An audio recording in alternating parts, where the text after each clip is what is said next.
అమంగళం ప్రతిహతమౌగాక. మళ్లీ ప్రతిపక్షంలో కూర్చోడానికి కూడా సిద్ధమే అని ఆంధ్రప్రదేశ్ మాజీ ముఖ్యమంత్రి జగన్మోహన్ రెడ్డి చెప్పడంతో వైసీపీకి చెందిన పలువురు మాయాబజార్ చిత్రంలో శకుని చెప్పిన ఈ డైలాగ్ ను గుర్తు చేసుకున్నారు.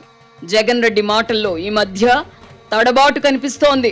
తాను మళ్లీ అబద్ధాలు చెప్పుకుంటే అధికారంలోకి వచ్చి ఉండేవాడినని ఆయన చెప్పుకోవడంతో వైసీపీ నాయకులు ఆశ్చర్యపోయారు. ఈ మాటకు అర్థాలు తీస్తే 2019 ఎన్నికలకు ముందు అబద్ధాలు చెప్పడం వల్లనే అధికారంలోకి వచ్చామని ఆయన చెప్పకనే చెప్పారని సరిపెట్టుకున్నారు.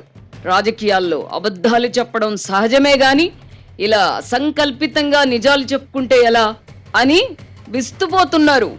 ఆడిన మాట తప్పని సత్య హరిశ్చంద్రుడిని అని చెప్పుకోవడానికి జగన్ రెడ్డి ఈ మాట అని ఉండవచ్చు గాని అతడి అంతరంగం ఆవిష్కృతమైంది.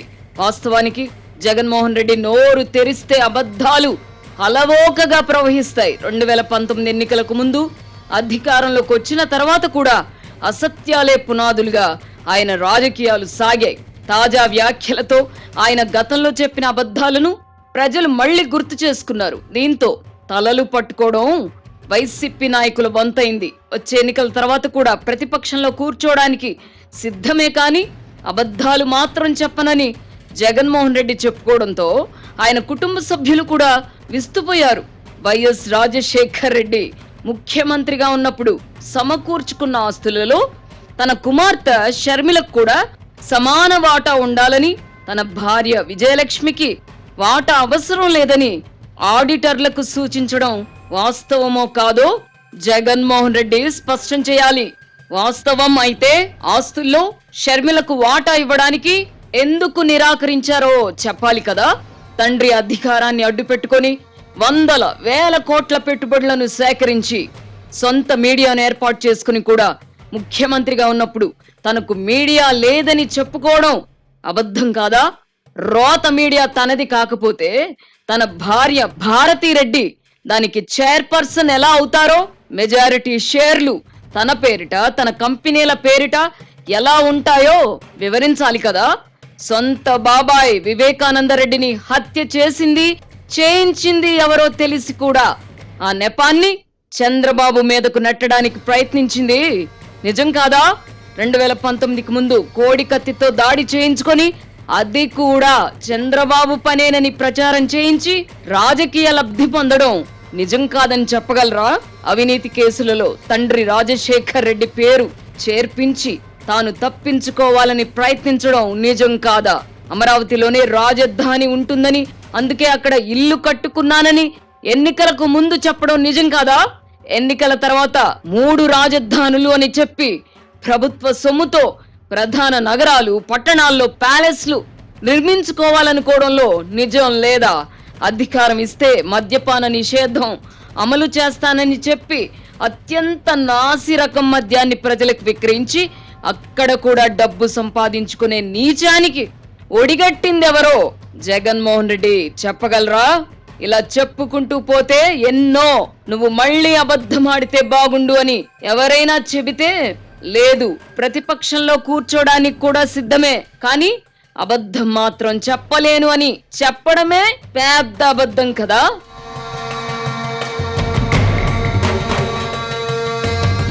అబద్ధాల విషయం అలా ఉంచితే ప్రజలు తన పాలనను ఎక్కడ మర్చిపోతారోనని జగన్మోహన్ రెడ్డి గుర్తు చేస్తున్నారు. ప్రజలకు జ్ఞాపక శక్తి తక్కువ అని అంటారు.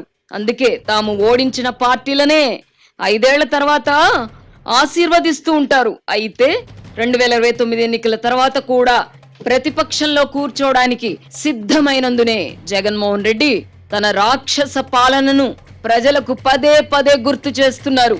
చంద్రబాబు ప్రభుత్వంలో ఇసుక, మద్యం వ్యవహారాల్లో ఏదో జరిగిపోతోందని చెబుతూ తన దోపిడీని ప్రజలకు గుర్తు చేస్తున్నారు. చంద్రబాబు పాలనలో కక్ష సాధింపులు, వేధింపులు పరాకాష్ఠకు చేరాయని, 4 నెలలకే ప్రభుత్వంపై ప్రజల్లో వ్యతిరేకత ఏర్పడిందని చెబుతూ తన పాలనను మళ్లీ ప్రజలకు గుర్తు చేస్తున్నారు. అధికారంలోకి వచ్చిన నాటి నుంచి రాజకీయ వేధింపులే ఎజెండాగా పాలన సాగించి చంద్రబాబును జైల్లో పెట్టే వరకు శాంతించని తనను ప్రజలు ఎక్కడ మర్చిపోతారోనని గుర్తు చేస్తూనే ఉన్నారు.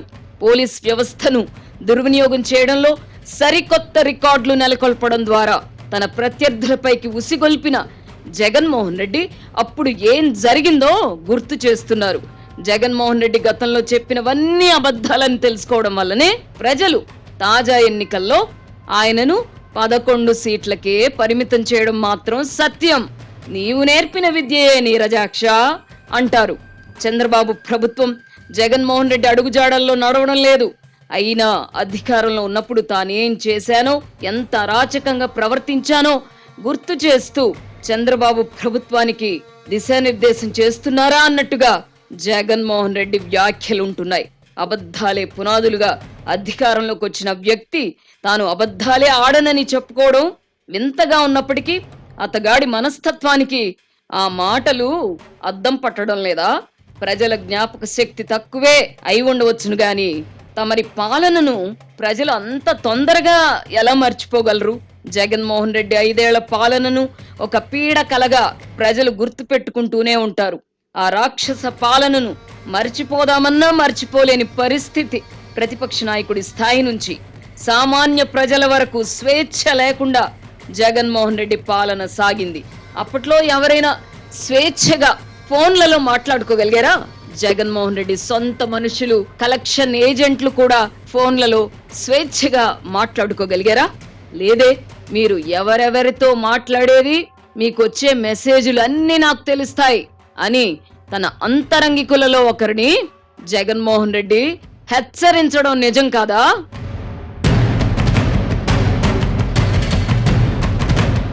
ఇప్పుడు చంద్రబాబు పాలన ఎలా ఉన్నది, ఎలా ఉండబోతున్నది అన్న విషయం పక్కన పెడితే ప్రజలు స్వేచ్ఛగా మాట్లాడుకోగలుగుతున్నారు. ఫేస్ టైం, సిగ్నల్ వంటి యాప్ల అవసరం లేకుండా ఫోన్లలో మామూలుగా మాట్లాడుకోగలుగుతున్నారు. ప్రజలకు కనీస స్వేచ్ఛ లేకుండా సాగించిన పాలన కూడా పాలన అవుతుందా? కాదు, కాజాలదు. అధికారం ఉన్నది సొంత ఆదాయం పెంచుకోవడానికి మాత్రమే అని నమ్మి ప్రభుత్వ వనరులను కొల్లగొట్టి నాసిరకం మద్యం సరఫరా చేసి ప్రజల ప్రాణాలతో చెలగాటమాడిన జగన్మోహన్ రెడ్డి ఇప్పుడు ప్రవచనాలు చెప్తున్నారు. అబద్ధాలు చెప్పను అని జగన్మోహన్ రెడ్డి ఇప్పుడు చెప్పుకోవడం అంటే సత్య హరిశ్చంద్రుడు జీవించుంటే సిగ్గుతో చచ్చిపోయి ఉంటారు. పురాణాల్లో పౌండ్రక వాసుదేవుడి గురించి చెప్పారు గాని ఇలాంటి అపర సత్య హరిశ్చంద్రుడి గురించి చెప్పలేదు. నోరు తెరిస్తే అబద్ధాలు మాత్రమే చెప్పే జగన్మోహన్ రెడ్డి వంటి క్యారెక్టర్లు కూడా ఉంటాయని ఎవరు ఊహించుండ్రు. కొంతమంది నోటి వెంట కొన్ని మాటలు వింటే వినసొంపుగా ఉంటాయి. జగన్మోహన్ రెడ్డి వంటి వారు నీతి, నిజాయితీ, విలువలు, విశ్వసనీయత వంటి మాటలు వల్లవేస్తే వినడానికే రోతగా ఉంటుంది. రాష్ట్ర ప్రయోజనాలను గాలి కొదిలేసి ప్రజలను అడుక్కునే వారి స్థాయికి దిగజార్చడం ద్వారా అధికారానికి అంటి పెట్టుకోవాలని చూసిన జగన్మోహన్ రెడ్డి కుయుక్తులను ప్రజలు తిప్పికొట్టారు. సంక్షేమం పేరిట ప్రజలకు డబ్బు పంచిపెట్టినా ఎన్నికల్లో తనకు ఓటమి ఎందుకు ఎదురైందో తెలుసుకునే ప్రయత్నం చేయకపోగా నేను అబద్ధం చెప్పను అని చెప్పుకోవడం ఆత్మవంచన కాదా? మళ్ళీ ప్రతిపక్షంలో కూర్చోడానికి కూడా సిద్ధమే గాని అబద్ధాలు మాత్రం చెప్పనని జగన్మోహన్ రెడ్డి అన్నప్పుడు ఆ కార్యక్రమంలో పాల్గొన్న కొంతమంది చప్పట్లు కొట్టడం చూస్తే వైసీపీలో ఇంకా ఉన్మాదుల సంఖ్య తగ్గలేదు అనిపిస్తోంది. తాను అధికారంలో ఉన్నప్పుడు ప్రతిపక్ష నేత చంద్రబాబు హైదరాబాద్ లో నివసించడం ఏమిటి అని ప్రశ్నించిన జగన్మోహన్ రెడ్డి ఇప్పుడు తాను బెంగళూరులోని ప్యాలెస్ లో ఎందుకు సేదదీరుతున్నారో చెప్పాలి. ఇదంతా కాదు గాని నిత్యం బైబిల్ పఠనం చేస్తానని చెప్పే జగన్మోహన్ రెడ్డి బైబిల్ చేత పట్టి యేసు ప్రభువు సమక్షంలో ఆత్మ పరిశీలన చేసుకుంటే తత్వం బోధపడుతుంది. అయినా మన పిచ్చి గాని యేసు ప్రభువును కూడా తన స్వార్థానికి వాడుకున్న విషయం అతనికి తెలీదా? అలాంటి వారిలో పరివర్తన రావాలనుకోవడం అమాయకత్వమే అవుతుంది. అరాచక మనస్తత్వంతో పాలించడం దైవ ప్రేరణ ఎలా అవుతుంది? ఇతరులను ప్రేమించడం గురించి మాత్రమే చెప్పిన బైబిల్లో పైశాచికంగా ప్రవర్తించమని బోధించలేదే.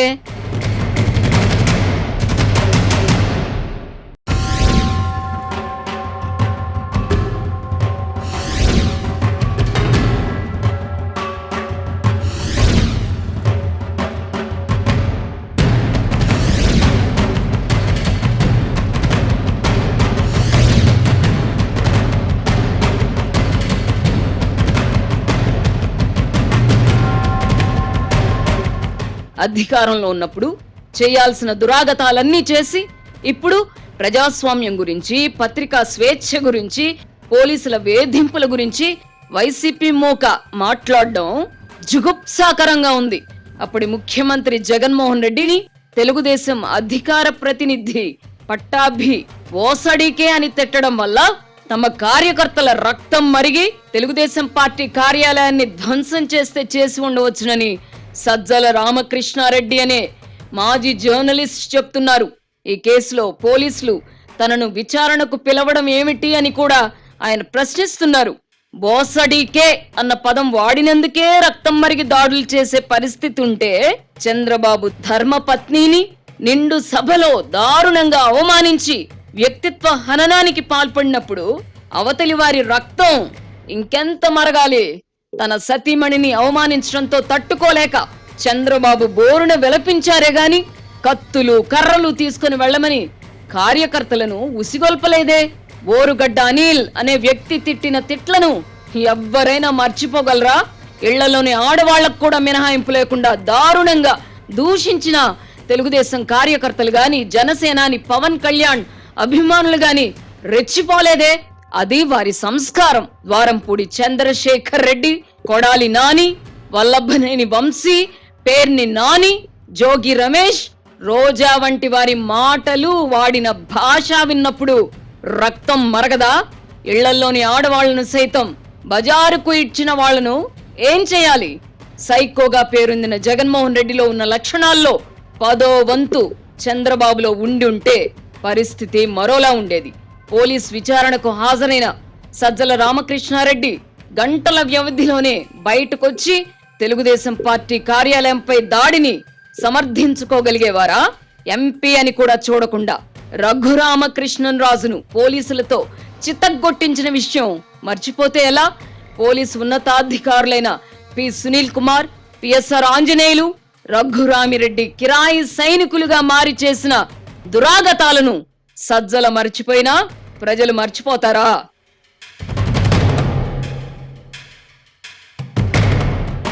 జగన్ రెడ్డి రోత మీడియాపై పోలీసులు ఒక కేసు పెట్టినందుకే ఇప్పుడు పత్రికా స్వేచ్ఛ అంటూ పెడబొబ్బలు పెడుతున్నారే. నిన్నటిదాకా మీరు చేసింది ఏమిటి? రఘురామకృష్ణరాజుతో పాటు నా పైన, నా సహచరుల పైన దేశ ద్రోహం కేసు పెట్టిన విషయం మర్చిపోయారా? ఆంధ్రజ్యోతి సంస్థలపై సిఐడి అధికారులు ఎన్నో కేసులు పెట్టారు కదా. ఆ కేసులలో మా సిబ్బంది కోర్టుల చుట్టూ తిరుగుతున్నారు కదా. రోత పత్రికపై కేసు పెట్టడం పత్రికా స్వేచ్ఛను హరించడమేనని జగన్మోహన్ రెడ్డి దయ వల్ల 5 ఏళ్ల పాటు మీడియా సలహాదారు పదవిలో కొనసాగిన దేవులపల్లి అమర్ అనే జర్నలిస్ట్ నాయకుడు ఇప్పుడు అంటున్నారు ఆయనకు అప్పుడు పత్రికా స్వేచ్ఛ కనిపించలేదా? ప్రచురించిన వార్తల విషయమై ప్రభుత్వానికి అభ్యంతరం ఉంటే వివరణ ఇవ్వాలి. సదరు వివరణను ప్రచురించకపోతే పరువు నష్టం దావా వేసుకోవచ్చును గాని కేసులు పెట్టడం ఏమిటి అని ఇప్పుడు ప్రవచనాలు చెప్పడం ఏమిటి? ఇదే సలహా జగన్మోహన్ రెడ్డి ప్రభుత్వానికి మీడియా సలహాదారుడిగా ఎందుకు ఇవ్వలేదు? మాపై కేసులు పెట్టినప్పుడు ప్రభు భక్తి మత్తులో దేవులపల్లి అమర్ నిద్రపోయారా? 5 ఏళ్ల పాటు శాసనసభ కార్యక్రమాలను ప్రసారం చేయకుండా ఏబిఎన్ పై నిషేధం విధించడాన్ని మరచిపోతే ఎలా? ముఖ్యమంత్రి కార్యాలయానికి, నివాసానికి వెళ్లకుండా ఆంధ్రజ్యోతి ప్రతినిధులపై నిషేధం విధించడాన్ని ఏమనాలి? రోత మీడియాతో పాటు మరో 2 కూలీ మీడియా ఛానళ్ల ప్రసారాలను ఇప్పుడు అడ్డుకోవడంపై పెడబొబ్బలు పెడుతున్నారే. మీరు అధికారంలో ఉన్నప్పుడు ఏబిఎన్ తో పాటు TV5 ప్రసారాలను 5 ఏళ్ల పాటు అడ్డుకోలేదా? కర్మ మనల్ని వదలదు. తప్పు ఎవరు చేసినా తప్పే. జగన్మోహన్ రెడ్డి ప్రభుత్వం చేసిన ఈ దురాగతాలను అప్పుడు ఖండించుంటే ఇప్పుడు ఎవరికైనా ఏడ్చే అర్హత, హక్కు వచ్చుండేవి. అప్పుడు ప్రభు కళ్ళల్లో ఆనందం చూసి నోళ్లకు తాళం వేసుకున్న వాళ్ళు ఇప్పుడు తీతువు పెట్టల్లా లొల్లి చేసిన లాభం లేదు. మీరు ఏం చేశారో ప్రజలు మర్చిపోలేదు కనుకే ఇప్పుడు జరుగుతున్న దాన్ని కూడా పట్టించుకోవడం లేదు. తగిన శాస్తి జరిగిందని సరిపెట్టుకుంటున్నారు.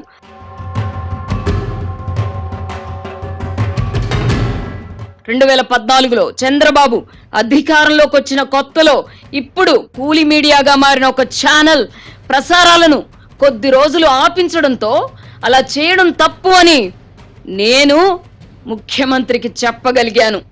ఏబిఎన్ టీవీ5 ప్రసారాలను 5 ఏళ్ల పాటు నిలిపివేసిన మాట్లాడని వారు ఇప్పుడు తమకు అన్యాయం జరిగిందని రోధించే అర్హత కోల్పోయారు. దుష్ట సంప్రదాయాలకు తలపడితే దాని పర్యవసానాలు ఇలాగే ఉంటాయి. మీడియాపై పోలీస్ కేసు పెట్టడం ఏమిటి అని రోత మీడియా ప్రతినిధి ప్రశ్నించగా 5 ఏళ్లుగా ఏం జరిగిందో నేను చూశాను. అప్పుడు ఎలా ఏం చేశారో ఇప్పుడు అలాగే చేశాం. అంతా చట్ట ప్రకారమే జరుగుతోంది. ఇందులో ఆక్షేపించడానికి ఏమీ లేదు అని డీజీపీ ద్వారకా తిరుమలరావు కూల్గా బదులిచ్చారు.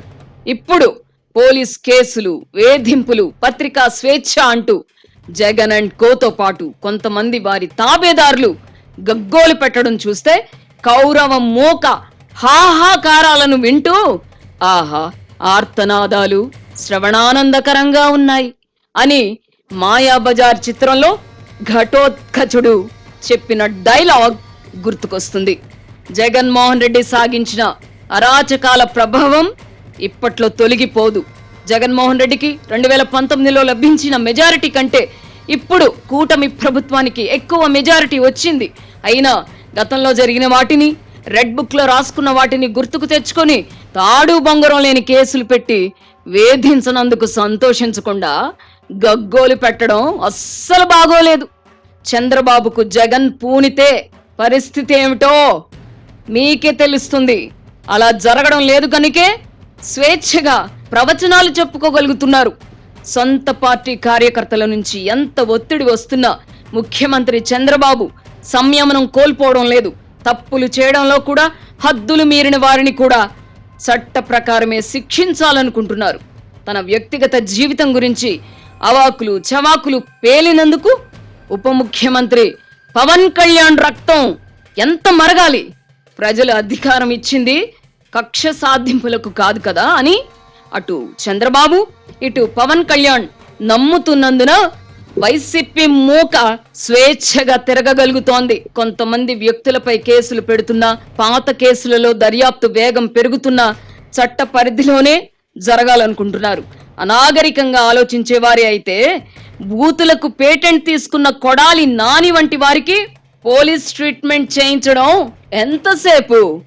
పోలీసులు తనను దారుణంగా కొడుతున్నప్పుడు బాధతో రఘురామకృష్ణరాజు అరచిన అరపులు జగన్ అండ్ కోకు శ్రవణానందకరంగా అనిపించి ఉండవచ్చును గాని ప్రస్తుత ప్రభుత్వంలో అటువంటి పైశాచిక మనస్తత్వం ఉన్నవాళ్లు లేరనే చెప్పవచ్చు. అయితే గతంలో హద్దులు మీరి ప్రవర్తించిన వారిపై చర్యలు ఉండాల్సిందే. లేని పక్షంలో అలాంటి వారిలో లెక్కలేని తనం వస్తుంది. అది రాజకీయాలకే కాదు, రాష్ట్రానికే మంచిది కాదు. దుష్ట శిక్షణ ధర్మ సమ్మతం, న్యాయ సమ్మతం అని దేవుడే చెప్పాడు. ఇందులో శషబిషలకు తావుండదు. అబద్ధాలు చెప్పడం అలవాట్లేదని అబద్ధం చెప్తున్న జగన్మోహన్ రెడ్డిని ప్రజలు ఇప్పట్లో విశ్వసించరు. సొంత పార్టీ వారి ఆయనను విశ్వసించడం లేదు. త్వరలోనే ఆ పార్టీకి చెందిన కీలక నేతలు జగన్ కు బై బై చెప్పే అవకాశం ఉంది. ప్రస్తుతం చర్చల దశలోనే ఉన్నప్పటికీ వారు పార్టీని వీడితే మాత్రం మళ్లీ ప్రతిపక్షంలో కూర్చోడానికి కూడా సిద్ధమే అన్న జగన్ మాటలు నిజమవుతాయి. తద్వాస్తు దేవతలు ఉండరా మరి? అభినవ సత్య హరిశ్చంద్రుడి రాజకీయ భవిష్యత్ ఎలా ఉండబోతున్నదో వేచి చూద్దాం.